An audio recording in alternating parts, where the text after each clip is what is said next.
Bueno, ¿qué tal? ¿Cómo les va? Vamos a continuar ahora con esta mirada sencilla que estamos haciendo sobre el Apocalipsis, un texto bastante interesante para nosotros los creyentes, que es parte de la revelación de Dios a nosotros los hombres. Los invito a que recemos en el nombre del Padre, del Hijo y del Espíritu Santo. Amén. Padre bueno del cielo, que en Jesucristo te has revelado como el Señor y Salvador de la historia humana, del género humano, te pedimos que este don de tu amor nos aproveche ahora a la hora de compartir esta palabra escrita en la Sagrada Escritura, que María, nuestra Madre de la Revelación, también nos muestre el camino de su Hijo Jesús y sea ella para todos nosotros modelo y ejemplo de la escucha y de la puesta en práctica de la palabra. Tú que vives y reinas por los siglos de los siglos. Amén. En nombre del Padre, del Hijo y del Espíritu Santo. Amén. Bueno, en la puesta anterior, Enzo nos ha invitado a que busquemos los himnos que están consignados en nuestro libro del Apocalipsis. Y esto para nosotros, no sé cuántos himnos ustedes habrán encontrado, pero hay varios, no les vamos a decir el número todavía, pero hay muchos, más de lo que nosotros nos imaginamos. Y les doy un dato, todos estos himnos son centrados en una alabanza a Jesucristo, y el otro detalle es que tiene el motivo por el cual se alaba a Jesucristo. ¿Bien? Miren, el libro del Apocalipsis es un libro maravilloso, es un libro muy querido dentro de la vida de la iglesia. Y desde el principio, ya San Justino, Orígenes, Tertuliano, ellos se preguntaron quién era el que escribió esto. Y ellos inmediatamente, como eran de los padres de la iglesia del siglo II, ellos afirmaron que era Juan el Evangelista. Luego ocurre que, en verdad, hoy tendríamos que decir que Juan el Evangelista no es el autor de estos escritos. En realidad, sabemos que en la antigüedad se les daba a un escrito, se le ponía el nombre de alguien bien importante para darle autoridad a este escrito, porque yo, que estaba escribiendo, a mí no me conocía nadie. En cambio, al nombre del quien yo le ponía, él sí era no solamente famoso, sino muy querido y muy valorado. ¿Bien? Entonces, también existen, para que sepamos, que no están acá, que no son canónicos, le llamamos nosotros, el Apocalipsis de Enoc, de Abraham, de Moisés, de Baruch y otros libros más. O sea, la literatura apocalíptica era en aquel tiempo muy abundante. Solamente que nosotros tenemos en el Antiguo Testamento el libro de Daniel y en el Nuevo Testamento nuestro libro del Apocalipsis. ¿Bien? Entonces, si Juan el Evangelista no lo es, ¿quién es? En realidad, va a ser Dionisio de Alejandría, el primero, allá por el 260, el primero que se va a cuestionar por qué los dos libros no son parecidos, no tienen un lenguaje similar. ¿Puede el mismo autor escribir de una manera tan diversa un libro del otro? Esos fueron los interrogantes que llevaron a Dionisio a cuestionar esta afirmación de que Juan el Evangelista era el autor del texto. Pero bueno, repite varias veces, yo Juan. Bien, yo Juan, ¿quién es entonces Juan? Si no es Juan el Evangelista, ¿quién es?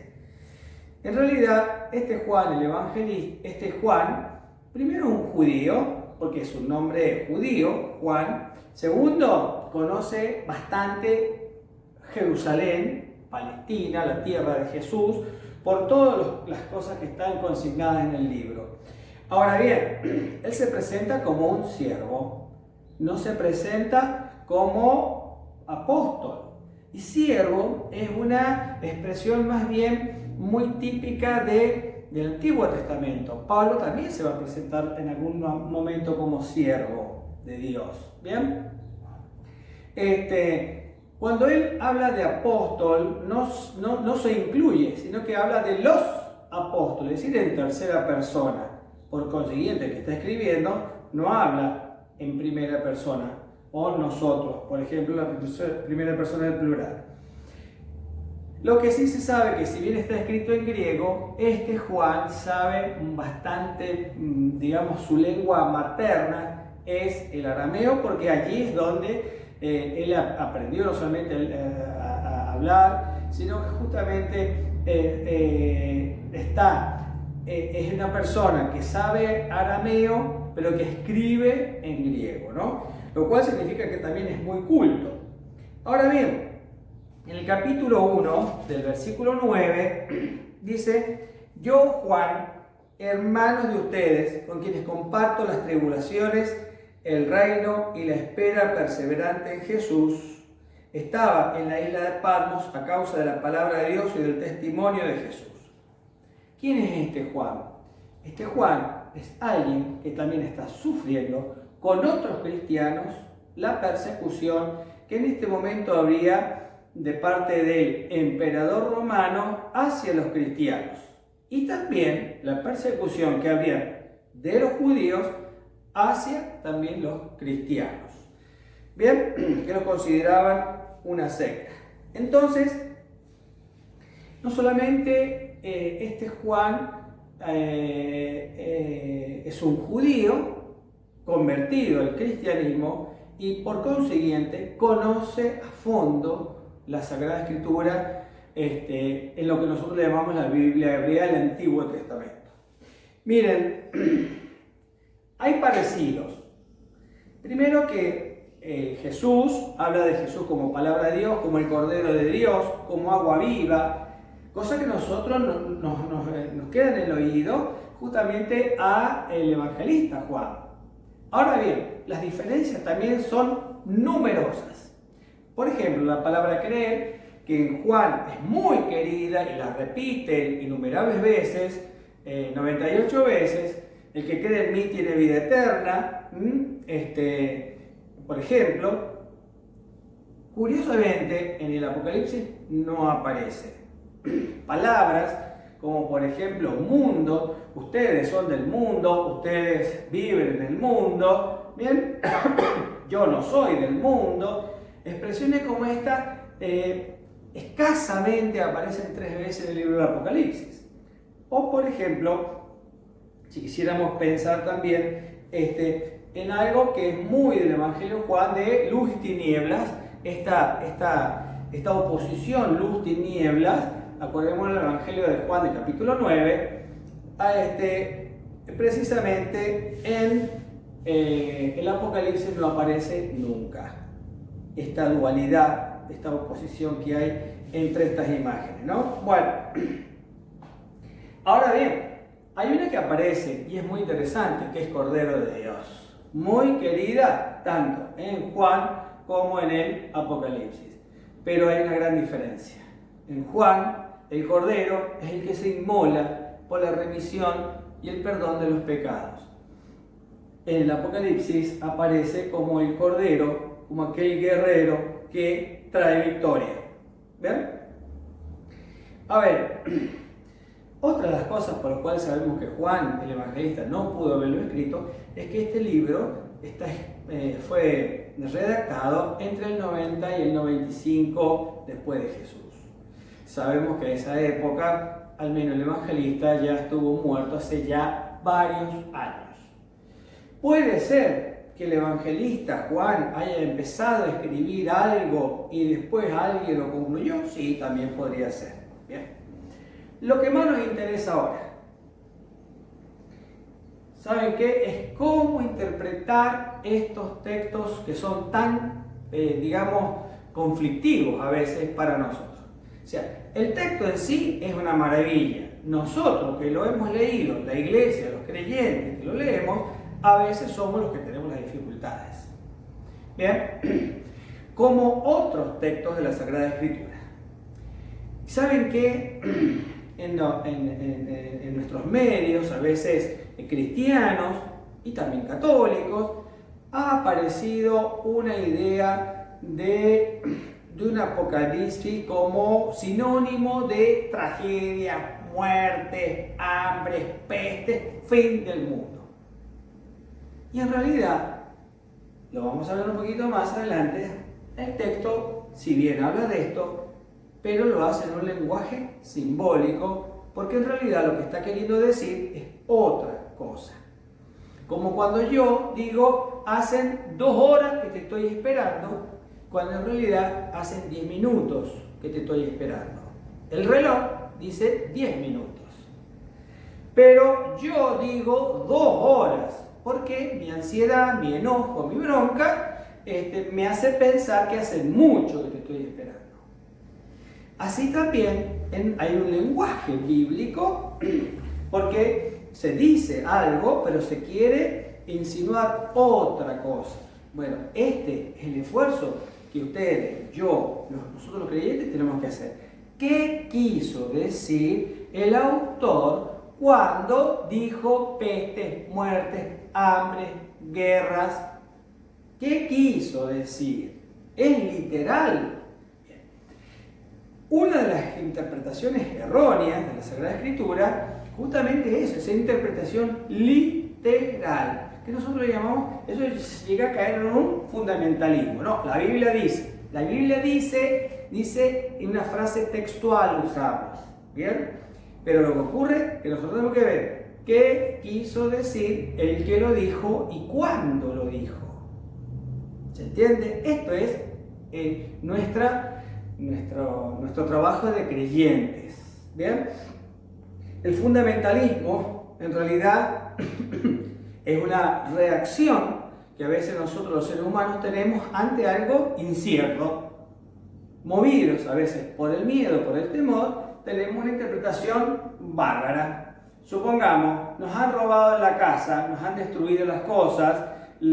Entonces, la reacción inmediata de alguno que le han robado la casa es decir, la voy a vender, no quiero saber más nada con esta casa. Reacción fundamentalista. Atropellada, ciega, donde el cerebro deja de funcionar y lo único que le doy cauce es a mi instinto, digamos. A ver, después que la casa se arregla, se restauran las cosas, la familia sigue viviendo durante toda la vida allí. Estas reacciones fundamentalistas a nosotros nos hacen daño porque nos enceguecen la conciencia y a la tragedia le suma más tragedia. ¿Cómo nos está pasando en este tiempo de pandemia? Mensajes tremendos, que la Virgen dice, que recen porque ya llega el fin del mundo. Tan ajeno a la fe cristiana son esos mensajes, por más videntes que sean, por más renombrados que sean. Eso, entiendo yo, no es de Dios. En segundo lugar, esto nos lleva a que nada puede cambiar en la vida. Si la Biblia lo dice la Biblia, por más que vos hagas algo, nada va a cambiar el mundo. Entonces, rezá, encerrate en el templo, encerrate en tu devoción, pedile a los ángeles que te cuiden y que el mundo se desplome, porque lo importante es salva tu alma. Cree en Jesucristo y serás vos salvado. Entonces, yo creo en Jesucristo, me voy a salvar y listo. Nada más ajeno al mensaje de Jesús eso. Pero esas son las consecuencias que hacen que nosotros tengamos una lectura literal de la Biblia, por ejemplo, ¿no? Bien. Además, leer así la Sagrada Escritura hace que nosotros nos repleguemos en grupos. Mi grupo, mis personas, mis seres queridos, son estos los que se van a salvar. Y no los otros. Porque los otros, como no creen en Jesucristo, no son de nuestro grupo, de nuestra comunidad, de nuestra congregación, quedan afuera y que Dios se arregle con ellos. Pero nosotros, que hemos creído en esta palabra, porque acá dice que Babilonia va a caer, ¿bien? Entonces, como dice Babilonia va a caer, nosotros no somos de esa Babilonia pecadora, prostituta. Entonces, como yo no soy de esa, yo sí me voy a salvar. ¿Bien? Entonces, ¿qué hace? Se hace una religión proselitista. Busquemos gente a quien nosotros queremos que vengan a nuestros grupos para que estos también se salven. Entonces la intención es juntar mucha gente acá con nosotros. Fíjense en cuántas consecuencias negativas tiene esta interpretación. A eso se le llama proselitismo. ¿Bien? Miren, y lo último, en la interpretación negativa. No hay peor cosa que manipular las conciencias. En esto, Benedicto XVI ha sido brillante en sus mensajes para con nosotros. Nosotros estamos para anunciar la buena noticia. No estamos para decirle al otro lo que tiene que hacer de su vida. Ni que tiene que juntarse con nosotros, así se salva. Ni que se venga a juntarse con nuestro grupo, porque en él está la salvación y afuera no está la salvación. El mundo es miserable, alejado de Dios, incrédulo, pecador. Pero los que estamos acá adentro somos los que nos vamos a salvar. ¿Se dan cuenta que eso es manipular la conciencia? ¿Bien? Ahora bien, y para ir terminando, ¿cuál es el criterio positivo para que usted, yo, nosotros creyentes, leamos este texto maravilloso del Apocalipsis y verdaderamente con esta, por así decirlo, lámpara, linterna, si quieren lupa, podamos leer el libro del Apocalipsis? Algo muy sencillo. A ver, el libro del Apocalipsis es una buena noticia. Es una buena noticia. Es parte de esta gran revelación que Jesús nos ha traído. Es un evangelio. Es un evangelio. Buena noticia. Dios no puede vivir anunciando tragedias. No anuncia tragedias. Dios no anuncia tragedias. Dios anuncia salvación. Dios anuncia redención. Dios anuncia paz. Él ha venido a traernos su gran misericordia. ¿Bien? ¿Cuál es esta buena noticia que contiene el libro del Apocalipsis? La buena noticia es que Jesús, el resucitado, está con nosotros en este tiempo de tribulación que a usted y a mí nos toca vivir. Que estamos en este año. Los del año 1000 vivieron otras tragedias. Y los del año 500 vivieron otras tragedias. Y los del siglo I, cuando ellos vivían la persecución del emperador y todo lo demás, estaban las muertes, la sangre que corría de cristianos, vivían otra tragedia. En esta tragedia está Jesús. En este tiempo presente, perdón, no tragedia, tribulación, mejor. Tribulación, esta tribulación está con nosotros Jesús, como un guerrero victorioso, como el Señor de la historia, como el dueño y el rey de la humanidad, ¿no? Este rey victorioso es Jesús el Señor. ¿Bien? Por eso el libro termina diciendo: ven, Señor Jesús. Y esta plegaria, esta súplica creyente, atención, confiada, es la que tenemos que hacer. Plegaria, oración, ustedes y yo. Jesús no va a venir, este libro no está para meternos miedo, sino para alegrarnos el corazón, para animar nuestra esperanza, para levantar nuestra cabeza, porque se acerca nuestra salvación. Y que se acerque nuestra salvación es un verbo que lo diremos hasta el fin de los tiempos, que no sabemos cuándo es. Que se acerca no significa que es mañana ni pasado. Nosotros usamos un lenguaje humano, en este caso, muy limitado. Bien, les dejo un trabajo. Lo último. ¿Cuál es el trabajo? Cuando ustedes lean el Apocalipsis, porque la invitación es, el desafío para ustedes, que lo lean. No se queden con lo que estamos diciendo Enzo y yo. No se queden con eso. Léanlo. Léanlo. Bien, lo que no entiendan, ya le vamos a dar un lugar donde van a ir haciendo las consultas. Bien. Y en segundo lugar, el trabajo. Enzo les propuso buscar los himnos de alabanza que hay en el libro. ¿Bien? ¿Y cuántos son? Y yo les hago otra propuesta. Vayan, algo les di como pista hoy, vayan buscando cuáles son las palabras que en el libro más se repiten. Le pedimos a la Madre que nos acompañe en este año mariano y que ella nos ayude a vivir esta buena noticia de Jesús, su Hijo. Dios te salve María, llena eres de gracia, el Señor es contigo, bendita tú eres entre todas las mujeres, bendito es el fruto de tu vientre Jesús. Santa María, Madre de Dios, ruega por nosotros pecadores, ahora y en la hora de nuestra muerte. Amén. María, Madre nuestra, ruega por nosotros.